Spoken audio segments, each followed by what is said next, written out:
नमस्कार दोस्तों, स्वागत है आप सभी का संकल्प स्टडी पॉइंट उत्तराखंड में। तो दोस्तों, आज का हमारा टॉपिक रहेगा नवीन धर्मों का युग, जैन एवं बौद्ध मत, उनकी मुख्य शिक्षाएं, विस्तार एवं पतन। तो दोस्तों, ये आज का हमारा टॉपिक रहेगा और इसमें दोस्तों हम मुख्य रूप से जो है आपका जैन धर्म और बौद्ध धर्म को देखेंगे, उनकी मुख्य शिक्षाएं, उनका विस्तार और साथ ही साथ इनका पतन। चलिए दोस्तों, स्टार्ट करते हैं आज का सेशन और आप सभी लोग दोस्तों वीडियो के एंड तक जरूर बने रहें। इससे पहले दोस्तों इतिहास से यानी कि हिस्ट्री से जितने भी टॉपिक कंप्लीट कराए हैं उनको आप जरूर देखें और क्रम में ही इनको दोस्तों आप देखें। चलिए देखिए दोस्तों, नवीन धर्मों का युग जो है दोस्तों ये छठी शताब्दी ईसा पूर्व जो है भारत में जो है दोस्तों अनेक धर्मों का जो है दोस्तों उदय हुआ और जिनमें प्रमुख रूप से आपके जो है बौद्ध धर्म और जैन धर्म है। चलिए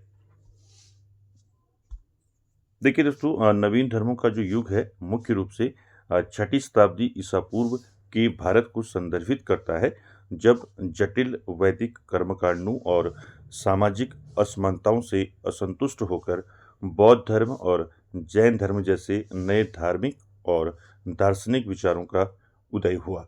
तो दोस्तों याद रखेंगे, बौद्ध धर्म और जैन धर्म का जो है दोस्तों जो उदय हुआ वो कब हुआ? छठी शताब्दी ईसा पूर्व में, जो सरल, व्यक्तिगत और अधिक समतावादी मार्ग प्रदान करते थे। ठीक है, साथ ही साथ संक्षेप में नवीन धर्मों का युग जो है एक ऐसा समय था दोस्तों जब पुराने धार्मिक और सामाजिक ढांचे में बदलाव आया। ठीक है, यानी कि जो पहले से जो धार्मिक और जो सामाजिक जो ढांचे थे पहले, उनमें क्या हुआ? बदलाव आया और अधिक व्यक्तिगत या समतावादी और आध्यात्मिक मार्ग जो है इससे उभरे, चाहे वो प्राचीन भारत में हो या फिर आधुनिक समाजों में। तो दोस्तों सीधे सीधे आप ये ऐसे इसको समझें कि जो नवीन धर्मों का जो युग है दोस्तों, ये मुख्य रूप से छठी शताब्दी ईसा पूर्व के जो है दोस्तों भारत को ये संदर्भित करता है। भारत में मुख्य रूप से दो जो है दोस्तों यहाँ पर प्रमुख जो धर्म है, जैन धर्म और बौद्ध धर्म। इनको हम दोस्तों डिटेल में इनको देखेंगे क्योंकि आपके क्वेश्चन जो है दोस्तों यहाँ से पूछे जाएंगे जैन धर्म और बौद्ध धर्म से। चलिए, साथ ही साथ दोस्तों यहाँ पर जो नोट है इसको आप याद रखेंगे। क्या है नोट? देखिए, छठी शताब्दी ईसा पूर्व में मध्य गंगा घाटी क्षेत्र में अनेक धार्मिक संप्रदायों का उदय हुआ। बौद्ध ग्रंथ ब्रह्मजाल सूत्र में इनकी संख्या जो है कितनी बताई है? 62 इनकी संख्या बताई है, तथा जैन ग्रंथ सूत्र कृतांग में इनकी संख्या जो है 368 बताई गई है। परंतु इन संप्रदायों में जैन धर्म और बौद्ध धर्म को प्रमुखता प्राप्त है। तो दोस्तों इसको आप अच्छे से याद रखेंगे। ठीक है, छठी शताब्दी ईसा पूर्व में मध्य गंगा घाटी क्षेत्र में जो है दोस्तों अनेक धार्मिक संप्रदायों का यानी कि अनेक धर्मों का उदय हुआ। ठीक है, जिनमें दोस्तों बौद्ध और जैन धर्म प्रमुख हैं। लेकिन यहाँ पर आपको ये भी याद रखना है कि बौद्ध ग्रंथ है दोस्तों क्या है? ब्रह्मजाल सूत्र। ठीक है, तो बौद्ध ग्रंथ ब्रह्मजाल सूत्र में इन संप्रदायों की जो संख्या है दोस्तों कितनी बताई है? 62 बताई है, यानी कि 62 बताई है। और जैन ग्रंथ सूत्र कृतांग, ठीक है, इनको भी आप याद रखेंगे।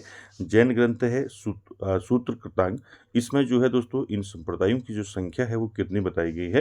368 बताई गई है, ये भी याद रखेंगे। और मुख्य रूप से दोस्तों हम बात करेंगे जैन धर्म और बौद्ध धर्म के बारे में। ये संख्या आपको याद रखनी है, पूछ लिया जाएगा आपको कि धार्मिक संप्रदायों का जो उदय हुआ था छठी शताब्दी ईसा पूर्व में, इसमें बौद्ध ग्रंथ ब्रह्मजाल सूत्र में इनकी संख्या कितनी बताई है और जैन ग्रंथ सूत्र कृतांग में इनकी संख्या कितनी बताई है, ये आपको पूछा जा सकता है। चलिए आगे चलते हैं जैन धर्म में। देखिए दोस्तों, जैन धर्म से संबंधित सारे फैक्टर हमें यहाँ देखने पड़ेंगे। ठीक है, क्योंकि जैन धर्म से दोस्तों आपको क्वेश्चन पूछा जाएगा। ठीक है, चलिए पहले जैन धर्म आप सभी ने पढ़ा है। ठीक है, देखिए जैन धर्म की बात करें तो जैन धर्म दोस्तों संस्थापक आपको पूछा जा सकता है, वास्तविक संस्थापक आपको पूछा जा सकता है, और ये सारे दोस्तों आपने पहले पढ़ा है। ठीक है, देखिए जैन धर्म के संस्थापक की बात करें, अगर आपको जैन धर्म का संस्थापक पूछा जाता है तो आप आंसर करेंगे ऋषभदेव। ठीक है, अगर आपको पूछा जाता है जैन धर्म के वास्तविक संस्थापक कौन थे, तब आप आंसर करेंगे महावीर स्वामी। ठीक है, ये दोनों फैक्ट आपको याद रखने हैं, संस्थापक कौन थे और वास्तविक संस्थापक कौन थे। ठीक है, दोनों को याद रखेंगे। संस्थापक थे ऋषभदेव, अगर वास्तविक संस्थापक पूछा जाता है तब आप करेंगे महावीर स्वामी। चलिए आगे चलते हैं। देखिए दोस्तों, जैन धर्म जो है आप सभी जानते हैं भारत का एक प्राचीन धर्म है जो अहिंसा, सत्य, अस्तेय, अपरिग्रह और ब्रह्मचर्य के सिद्धांतों पर आधारित है, जिसका लक्ष्य जो है कर्मों का नाश कर मोक्ष प्राप्त करना है, जहां आत्मा परमात्मा के समान अनंत ज्ञान और आनंद को प्राप्त करती है। यह जो है दोस्तों जिन यानी कि जीतने वाला के अनुयायियों का मार्ग है। जिन किसको कहते हैं तो आप सभी जानते हैं, जिन्होंने मन, तन और वाणी को जीत लिया है उसको बोलते हैं जिन। जिसके 24 तीर्थकर हुए दोस्तों आप सभी जानते हैं, जैन धर्म में 24 तीर्थकर हैं, जिनमें महावीर स्वामी जो है दोस्तों ये अंतिम तीर्थकर है और प्रमुख हैं। और इसके प्रमुख दर्शन जो हैं क्या क्या हैं, अनेकांतवाद है यानी कि अनेक दृष्टिकोण, और स्यादवाद जिसको हम बोलते हैं सापेक्ष ज्ञान है, जो सभी जीवों के प्रति जो है सहिष्णुता और सम्मान सिखाते हैं। तो यहाँ पर दोस्तों आपको याद रखना है, जैन धर्म जो है, जैन धर्म के संस्थापक जो हैं ऋषभदेव हैं और वास्तविक संस्थापक हैं महावीर स्वामी। अब आप सभी जानते हैं जैन धर्म भारत का सबसे प्राचीन धर्म है दोस्तों ये, और जो अहिंसा, सत्य, अस्तेय, अपरिग्रह और ब्रह्मचर्य के सिद्धांतों पर आधारित है। साथ ही साथ दोस्तों जैन धर्म में 24 तीर्थकर हुए। इन 24 तीर्थकरों को दोस्तों आपने अच्छे से याद रखना है, क्योंकि यहाँ से पूछा जाता है। आपको 22वां तीर्थकर पूछ लिया जाएगा, ठीक है, 21वां तीर्थकर पूछ लिया जाएगा, 5वां तीर्थकर पूछ लिया जाएगा, कोई भी इसमें तीर्थकर आपको पूछा जा सकता है। ठीक है, तो 24 तीर्थकर हुए दोस्तों, जिसमें भगवान महावीर स्वामी का जो है दोस्तों क्रम जो है ये अंतिम जो है तीर्थकर थे। साथ ही साथ दोस्तों इनके जो प्रमुख दर्शन हैं आगे हम बात करेंगे, अनेकांतवाद और स्यादवाद। ठीक है, इसको भी याद रखेंगे। चलिए आगे चलते हैं। आगे बात करते हैं दोस्तों जैन धर्म के जो प्रमुख सिद्धांत हैं, जिसको हम 5 यानी कि पंच महाव्रत बोलते हैं। तो देखिए जैन धर्म के प्रमुख सिद्धांत कौन कौन से हैं, जो भी मैंने आपको बताया, अहिंसा, सत्य, अस्तेय, अपरिग्रह और ब्रह्मचर्य, ये आप सभी ने पढ़े हैं। ठीक है, देखिए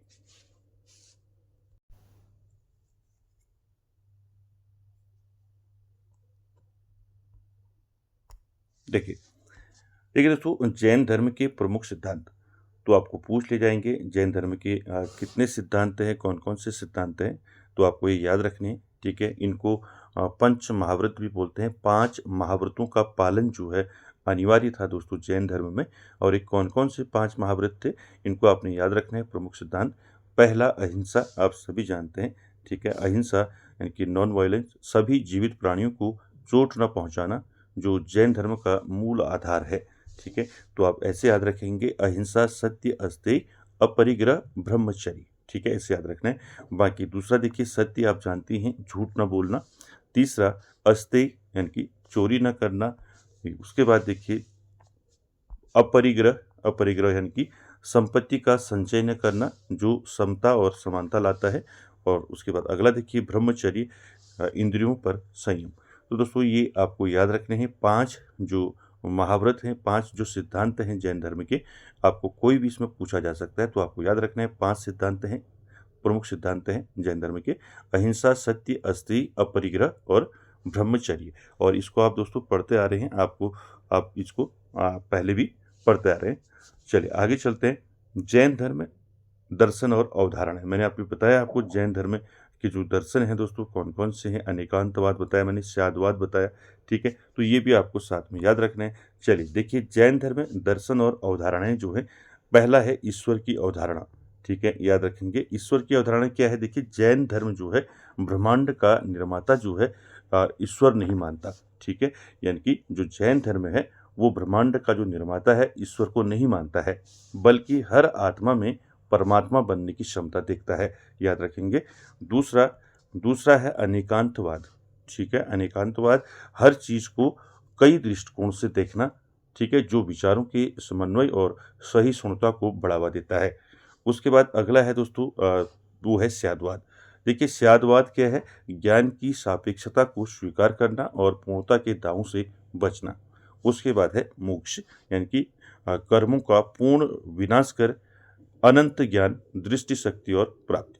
ठीक है, दृष्टि शक्ति और आनंद की प्राप्ति। तो यहाँ पर जैन धर्म में जो है आपके जो दर्शन है आपको याद रखने हैं। ठीक है, पहला है ईश्वर की अवधारणा, यानी कि जो जैन धर्म है ये ईश्वर को नहीं मानता है।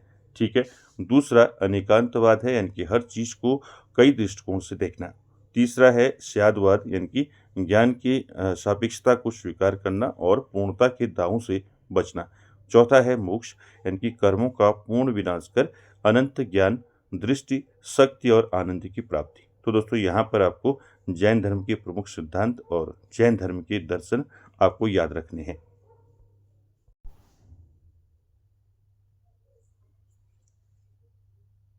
तो जैन दर्शन और जैन धर्म के प्रमुख सिद्धांत दोस्तों ये दोनों आपको याद रखने हैं। इसके बाद दोस्तों हम बात करेंगे जैन धर्म के संप्रदाय। यहाँ से दोस्तों क्वेश्चन पूछा जाता है जैन धर्म के कौन कौन से संप्रदाय हैं। श्वेतांबर और दिगंबर, ये आप सभी ने पढ़ा है। ठीक है, तो जैन धर्म के जो संप्रदाय हैं दोस्तों वो है आपके श्वेतांबर और दिगंबर। श्वेतांबर किनको बोलते हैं, यानी कि सफेद वस्त्र पहनने वाले को श्वेतांबर, और ये दोस्तों स्थूलभद्र के शिष्य कहलाए। और दिगंबर जो है ये नग्न रहने वाले और भद्रबाहु के शिष्य कहलाए। तो दोनों याद रखेंगे, भद्रबाहु के शिष्य और स्थूलभद्र के शिष्य। ठीक है, यानी कि जो स्थूलभद्र के जो शिष्य हैं उनको क्या कहा गया, श्वेतांबर, और भद्रबाहु के शिष्य को कहा गया दिगंबर। तो दोनों चीज याद रखेंगे। जैन धर्म के संप्रदाय आपको पूछे जाएंगे, श्वेतांबर और दिगंबर दोनों याद रखेंगे। साथ ही साथ मैंने आपको बताया जैन धर्म के जो सिद्धांत हैं ये पूछे जाते हैं, जिनको हम पंच महाव्रत भी बोलते हैं। इनकी 5 जो महाव्रत हैं उनका पालन करना जो है जैन धर्म में अनिवार्य था। ठीक है, जो भी मैंने आपको बताया। तो जैन धर्म के संप्रदाय याद रखेंगे। आगे चलते हैं दोस्तों, जैन धर्म के जो 24 तीर्थकर हुए इनके नाम आपको याद रखने हैं दोस्तों। ठीक है, कोई भी जो है तीर्थकर आपको पूछा जा सकता है। ठीक है, देखिए पहला है, आप सभी जानते हैं, पहले तीर्थकर हैं दोस्तों ऋषभदेव थे, और दूसरे तीर्थकर थे अजीतनाथ, तीसरे तीर्थकर थे संभवनाथ, चौथे तीर्थकर थे अभिनंदन नाथ, पांचवें सुमितनाथ, छठे पदम प्रभु, उसके बाद देखिए सातवें थे सुपार्श्व, और आठवें थे चंद्र प्रभु। ठीक है, तो ये 24 आपको याद रखने हैं। 9वें थे दोस्तों असुविधिनाथ, 10वें थे दोस्तों शीतलनाथ। ठीक है, सुविधिनाथ, शीतलनाथ, श्रेयांश, वसुपूज्य। ठीक है, 12वें नंबर में। उसके बाद देखिए 13वें नंबर के जो तीर्थकर थे वो कौन थे, अब विमलनाथ। ठीक है, 14वें थे अनंतनाथ, 15वें थे धर्मनाथ, 16वें थे दोस्तों शांतिनाथ, 17वें थे दोस्तों कुंथनाथ, 18वें थे अर्हनाथ, और 19वें थे दोस्तों मल्लीनाथ। ठीक है, 20वें थे मुनि सुब्रतनाथ, 21वें थे नेमिनाथ, 22वें थे दोस्तों अरिष्ट नेमि, और 23वें थे पार्श्वनाथ, और 24वें थे दोस्तों महावीर स्वामी। तो दोस्तों ये 24 तीर्थकर आपको याद रखने हैं दोस्तों, ये पूछे जाएंगे आपको। ठीक है, तो एक बार इसको एक बार और देख लें। ये 24 तीर्थकर में आपको पहला पूछा जाता है, पहले जैन धर्म के पहले तीर्थकर कौन थे, तो ऋषभदेव थे, और अंतिम तीर्थकर कौन थे, महावीर स्वामी थे। ठीक है, बीच के भी आपको पूछे जा सकते हैं, कोई भी क्रम का पूछा जा सकता है। तो अधिकांश आपका पूछा जाता है नेमिनाथ पूछा जाता है, अरिष्ट नेमि पूछा जाता है। ठीक है, और साथ ही साथ पार्श्वनाथ। ठीक है, तो जैन धर्म के कौन से तीर्थकर थे पार्श्वनाथ, ये 23वें तीर्थकर थे। ठीक है, ये भी पूछा जाता है। तो ये सारे आपको याद रखने। ठीक है, 24 के 24। ठीक है, एक बार मैं फिर आपको बता देता हूँ।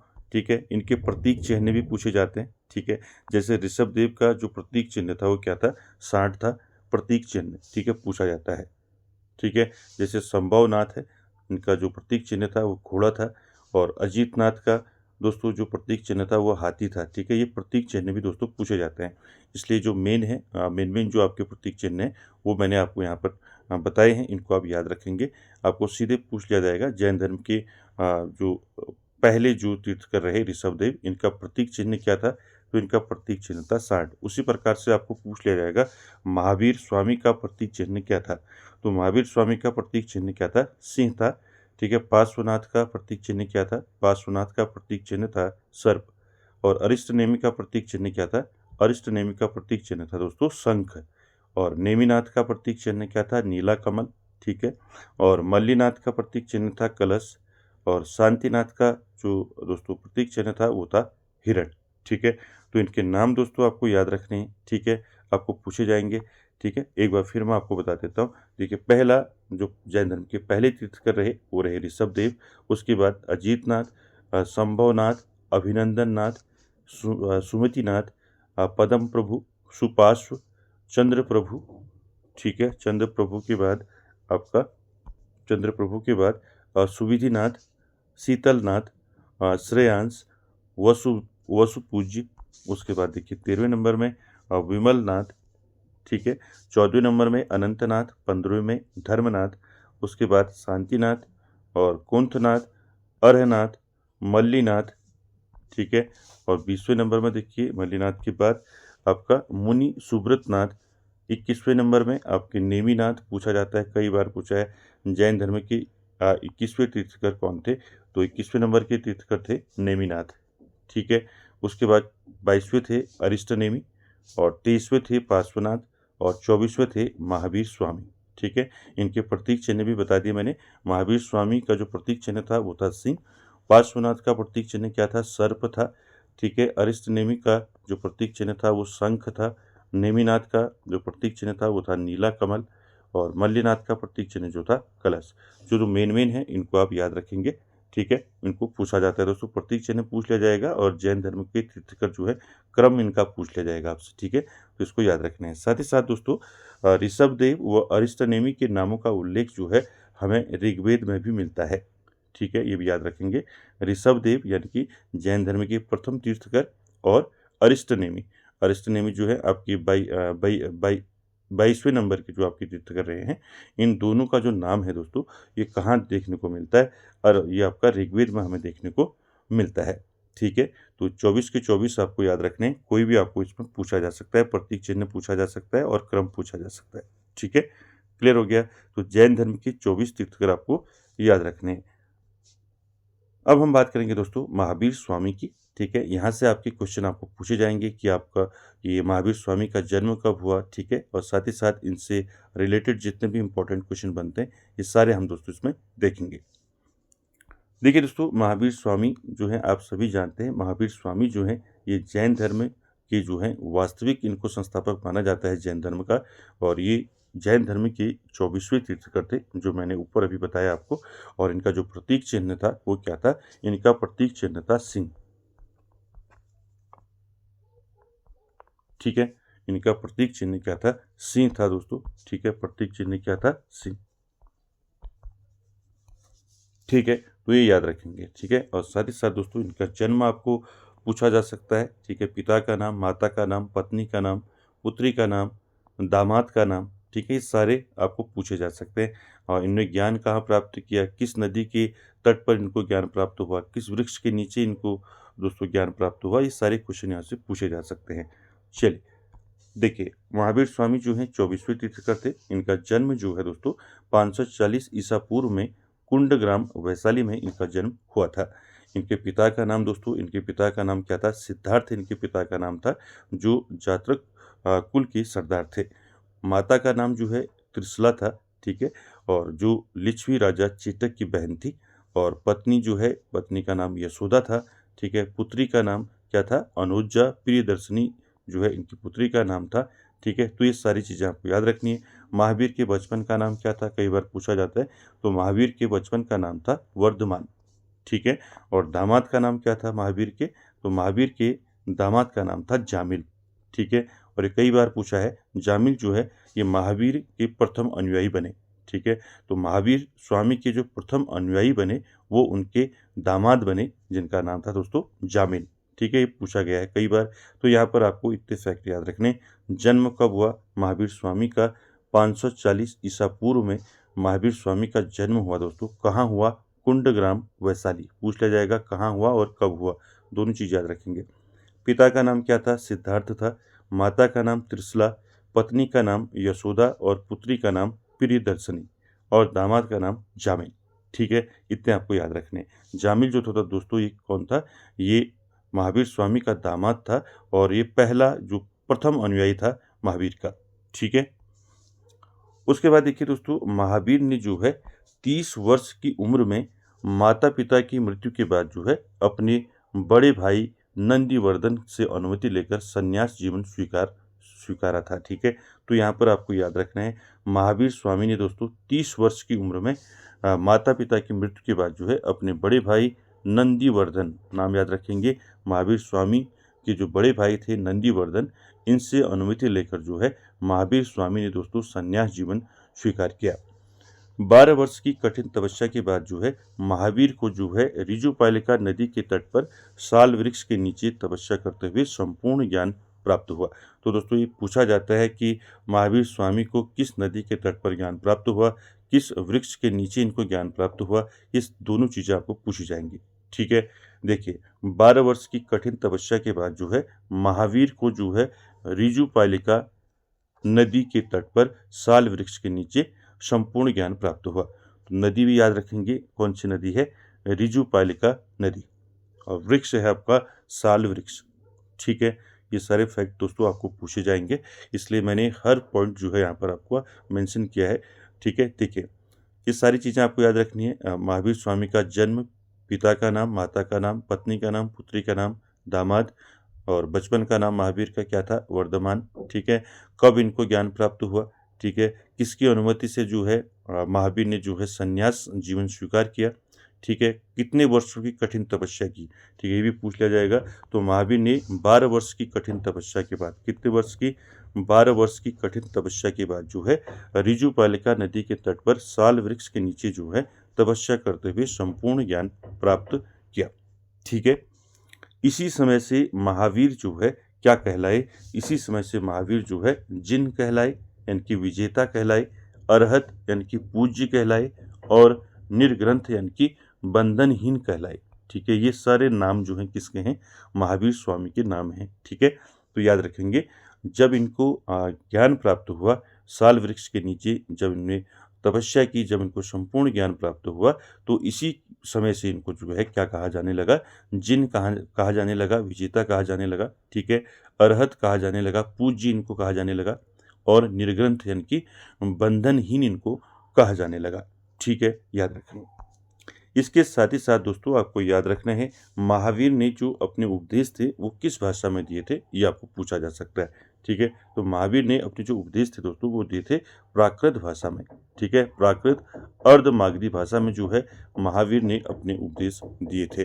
ठीक है, साथ ही साथ दोस्तों आपको याद रखना है,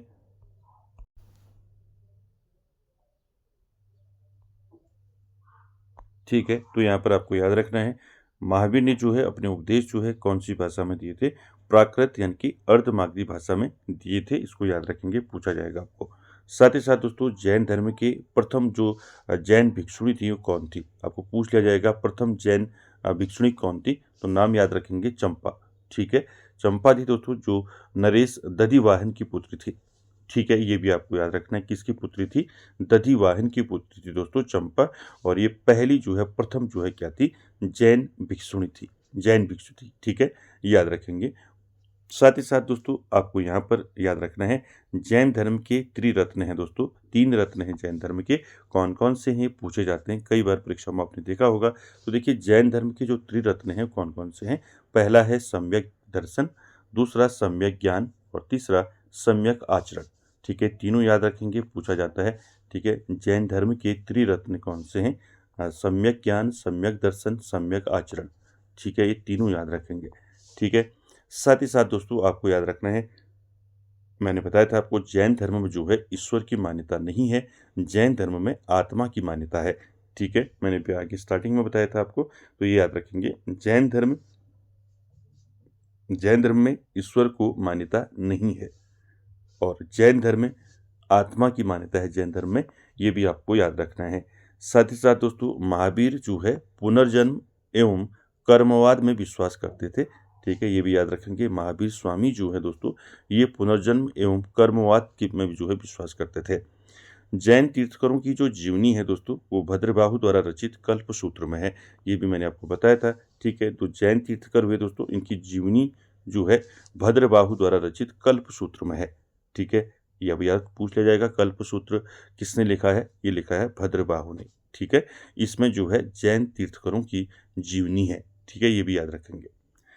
साथ ही साथ दोस्तों आपको याद रखना है 72 वर्ष की आयु में जो है महावीर की मृत्यु जो है यानी कि निर्वाण जो है बिहार राज्य के पावापुरी में हो गई। तो ये भी आपको याद रखना है। आपको पूछ लिया जाएगा महावीर स्वामी की जो मृत्यु हुई कब हुई।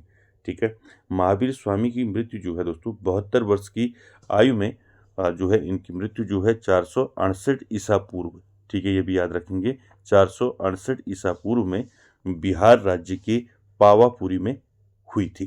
तो दोस्तों कई बार पूछा है महावीर स्वामी की मृत्यु कहाँ हुई। ठीक है, तो ये पावापुरी में हुई। पावापुरी कहाँ पड़ता है? आपका बिहार में पड़ता है। ठीक है, कब हुई अगर पूछा जाता है तो 468 ईसा पूर्व में महावीर स्वामी की मृत्यु हुई, या जिसे हम निर्वाण कहते हैं। ठीक है, क्लियर है। इसके बाद देखिए दोस्तों महावीर के जो नाम है इनको आपने याद रखना है। ठीक है, कौन कौन से नाम है महावीर के? देखिए महावीर स्वामी के जो नाम है उनको आपने याद रखना है। महावीर को जो है कैवलिन भी कहा जाता है। ठीक है, कैवलिन कहा जाता है महावीर को। क्यों कहा जाता है? कैवल्य की प्राप्ति के कारण कहा जाता है। दूसरा नाम देखिए महावीर का जिन। महावीर स्वामी को जिन भी कहा जाता है, यानी कि इंद्रियों को जीतने के कारण। ठीक है, तीसरा नाम है महावीर, आप जानते हैं साधना में अतुल पराक्रम दिखाने के कारण इनको महावीर कहा जाता है। ठीक है, अरहत की बात करें तो अरहत जो है योग्य एवं परम पूज्य जो है, इसलिए इनको कहा जाता है अरहत। और उसके बाद देखिए निर्ग्रंथ, महावीर को जो है निर्ग्रंथ भी कहा जाता है। तो निर्ग्रंथ का मतलब जीवन के सुख दुख जैसे बंधन से रहित, यानी कि बंधन रहित। ठीक, उसके बाद छठा तीर्थकर, यानी कि तीर्थ यानी कि नियम देने के कारण इनको तीर्थकर कहा गया। यानी कि ये महावीर के जो हैं महावीर स्वामी के नाम हैं। ठीक है, ये छः के छः नाम आपने याद रखने हैं। कैवलिन, जिन, महावीर, अरहत, निर्ग्रंथ, तीर्थकर। ठीक है, ये सारे याद रखने हैं। सारे नाम जो हैं महावीर स्वामी के हैं। इसके बाद दोस्तों इंपॉर्टेंट यहाँ से पूछा जाता है जैन संगीतियाँ। ठीक है, ये कई बार पूछा गया है कि जैन धर्म में कितनी संगीतियाँ हुई। तो 2 संगीतियाँ हुई जैन धर्म में। ठीक है, जैन संगीतियाँ। तो पहला जैन संगीति कब हुई? ठीक है, कहाँ हुई और अध्यक्षता किसने की? ये क्वेश्चन यहाँ से पूछे जाते हैं। ठीक है, तो देखिए पहला जो प्रथम जो जैन संगीति हुई ये कब हुई? प्रथम जैन संगीति हुई दोस्तों 300 ईसा पूर्व में। ठीक है, कब हुई? 300 ईसा पूर्व में प्रथम जैन संगीति हुई। कहाँ हुई अगर आपको पूछा जाता है तो ये पाटलिपुत्र में हुई। ठीक है, और अध्यक्षता किसने की? अध्यक्षता की दोस्तों प्रथम जैन संगीति की स्थूलभद्र ने। ठीक है, किसने की? स्थूलभद्र ने। ठीक है, याद रखेंगे। दूसरी जो जैन संगीति हुई वो कब हुई? वो हुई 6ठी शताब्दी में। ठीक है, दूसरी जैन संगीति कब हुई? 6ठी शताब्दी में हुई। ठीक है, कहाँ हुई अगर आपको पूछा जाता है तो ये हुई बल्लभी गुजरात में। ठीक है, और अध्यक्षता किसने की दूसरे जैन संगीति की? तो अध्यक्षता की दोस्तों क्षमा श्रवण ने। किसने की? क्षमा श्रवण। ठीक है, तो दोनों जैन संगीति आपको याद रखनी है। प्रथम जैन संगीति जो है दोस्तों ये कब हुई थी? 300 ईसा पूर्व में पाटलिपुत्र में हुई थी और इसकी अध्यक्षता की थी स्थूलभद्र ने।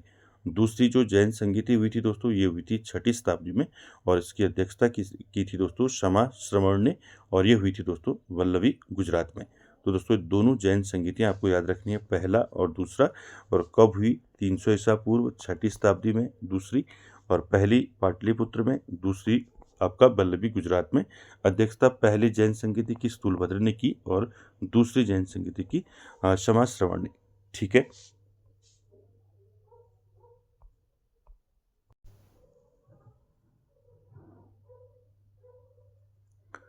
तो दोस्तों दोनों जैन संगीतियाँ आपको याद रखनी है। तो दोस्तों आज की वीडियो में इतना ही। मिलते हैं नेक्स्ट वीडियो में, तब तक के लिए धन्यवाद।